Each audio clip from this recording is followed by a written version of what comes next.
Now, you might remember us talking about a yew tree a couple of months back. Last year, Waverley Abbey's yew was crowned as the UK's Tree of the Year in the Woodland Trust competition. But could the almost 500-year-old tree become a favourite across Europe? Well, your vote could make that happen. Robert Bride is well-known as the tree hunter. Morning to you, Rob. Hiya. Good morning, James. How are you? Yeah, I'm really good, actually. Good to talk to you. Look, for somebody who's wondering, what are we talking about, this yew tree? What's so special about it? Well, it is. If you have a look on the website treeoftheyear.org, where you can vote until the end of tomorrow, you'll see the spectacular form this tree has, if you like, the roots. Well, it's quite stunning, really. It's a multi-stemmed old yew tree, about 500 odd years old. But it's one of those trees where the roots just tangle along the ground and crawl along the ground. It's just quite tremendous, really. Tremendous, I should say. Hey, very good.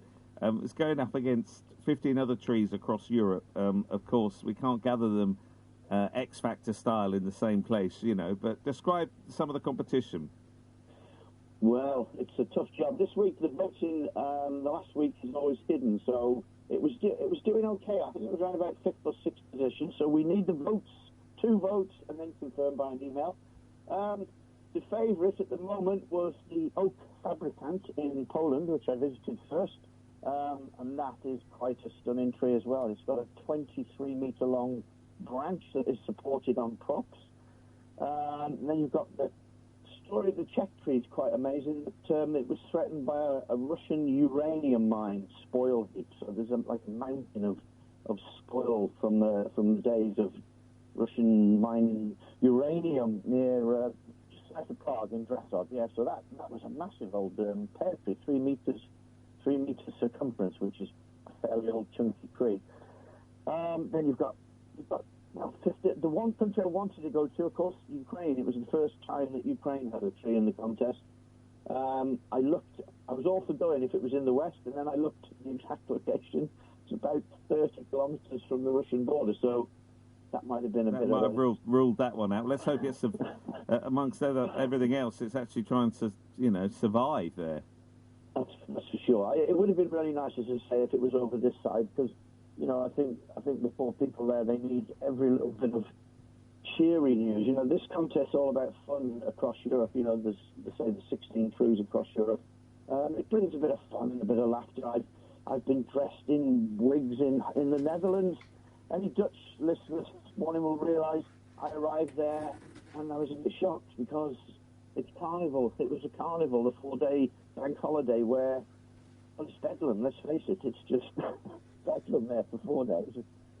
So yes, they dressed me up in a nice wig to go and visit the Marquis Oak, which we did meet the Marquis. He was there in his attire, and we did a bit of filming as me dressed like that. So basically, you literally go round the whole of Europe just looking at trees then, and being entertained and then schmoozed. You could say that. I do. You know, it's a hectic schedule, but it's a good. You know, it's a good cause. You just go there to try and raise awareness. You know, everybody now is out there planting trees, which is wonderful.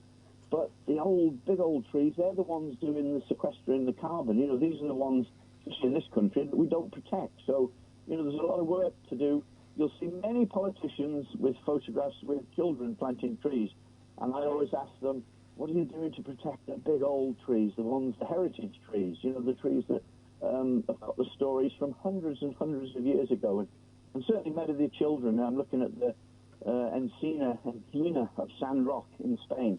You know, we had about 50 young kids there with the teachers, and, they've done all beautiful paintings that are going to go... Because the finals are on the 21st of March in Brussels. They will announce the winner, and I promised the children I'd take their paintings to the EU Parliament, give a little talk there.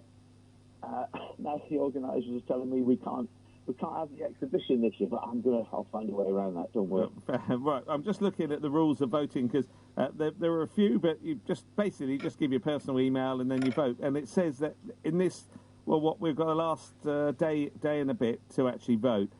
We now no longer, the preliminary votes were counted, and it's all been in secret from the 22nd through until now. Yeah, the last week they hide the votes because obviously, you know, you'd know the winner otherwise. We're hoping the Waverley U will actually let's try and get up there to be the most successful UK tree, which was the Brimon Oak in 2017, a tree that myself and the farmer Mervyn Lloyd Jones saved from destruction from a new motorway, if you like, went through the middle of Wales, and that was a runner-up in 2017. And I must admit, I did take a copy to show people what can happen if you put the work in and if you do all the good stuff for trees. I've got a letter. I had a letter from the Queen saying how well we've done. Like, that is one of my prized possessions from Her Majesty. And quite right too. Well, also, you know, it's sort of appropriate you mentioned that because, of course, we had the Jubilee canopy as well. I'm just looking. If we check out treeoftheyear.org/vote, you can actually look at all of the trees from across Europe. We've got a day to do it. Rob, when will the results be known then? 21st of March, I say, at the EU Parliament. It'll be about 7 o'clock Central European time. Yeah, we will all be there in wet anticipation, and it's going to be. Is it going to be tight? I don't know. The Polish had such a lead.